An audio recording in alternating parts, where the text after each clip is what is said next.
Donc on n'est pas prêt de vous voir intégrer le Conseil constitutionnel. Non.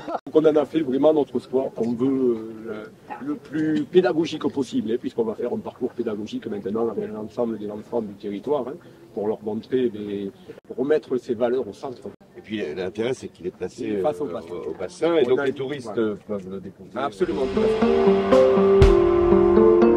On a une petite table là, sur les chaînes. Le rêve, I am a dream, c'est ça. J'ai fait un rêve, c'est que une jeune fille ou un jeune homme vienne s'asseoir là et vienne penser la France de demain, au milieu de ces femmes et de ces hommes. Il est peut-être parmi nous. Mais je l'espère, on va essayer de voir qui c'est. On va le repérer.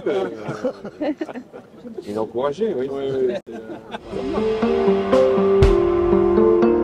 Le président Hollande va s'asseoir lui-même sur le débat. Oui, voilà, mais il a déjà imaginé, il va le re-imaginer. Voilà. Le rêve ne s'arrête pas en une seule nuit, il se répète quelquefois, se reproduit, s'imagine différent encore du passé. Vous remercier, Monsieur le Président, vous nous amenez le soleil. Voilà, vous voyez comme quoi ça ne se répète pas toujours de la même façon. Voilà. On peut dire aussi qu'Arès c'est accueillir. Ah oui, mais ça va le faire. Monsieur le maire.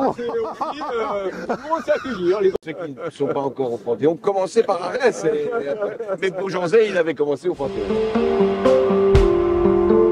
La décision du Conseil constitutionnel, il a dit le droit.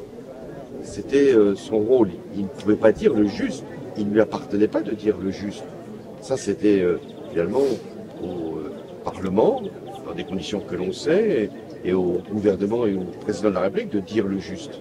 C'est peut-être parce que justement, il n'y a pas l'idée que la justice soit au rendez-vous, qu'il y a ces contestations qui demeurent. Fallait-il promulguer aussi rapidement la loi, puisque le président de la République avait 15 jours pour le faire. Il a voulu aller le plus vite possible, privant ainsi le dialogue social d'une autre possibilité, puisque les syndicats avaient été invités à rencontrer le président de la République.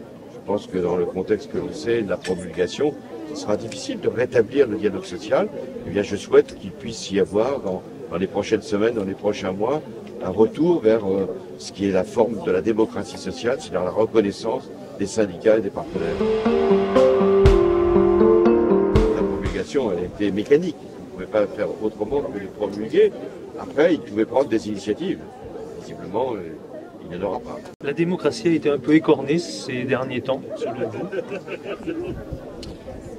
Je pense que les procédures étaient conformes à la Constitution. C'est ce qu'a dit le Conseil constitutionnel.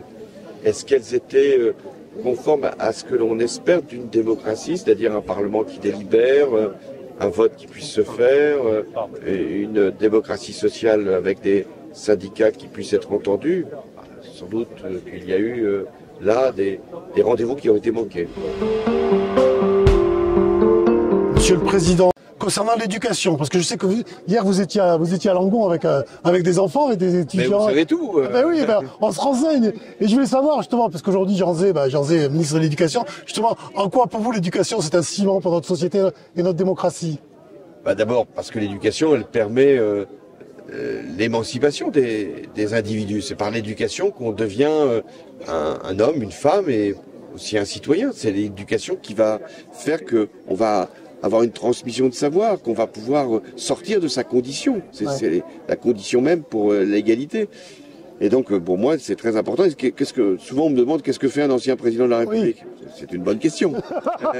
Eh bien, ce qu'il doit faire, après, il peut avoir d'autres projets, mais ce qu'il doit faire, c'est transmettre son expérience aux jeunes. C'est pour ça que je fais autant que possible des rencontres dans les collèges, dans les lycées, même dans les écoles. J'ai même fait des petits ouvrages qui disent ce que c'est que la République, ce que c'est que l'État. Je vais même en faire un, là aussi c'est en droit d'auteur, puisque j'ai défendu le droit d'auteur, mais ça je fais ça en droit d'auteur, pour que les élèves puissent comprendre le monde, parce qu'aujourd'hui le monde il est à leur porte. Qu'est-ce qui se passe en Ukraine, en Iran, Et donc voilà, je fais ce travail-là auprès des jeunes. Pas prêt de vous voir intégrer le Conseil constitutionnel. Non. Qu'est-ce que vous auriez dit d'ailleurs si j'avais siégé? Bon, qu'est-ce qu'il a fait alors? Merci Monsieur le Président. Merci.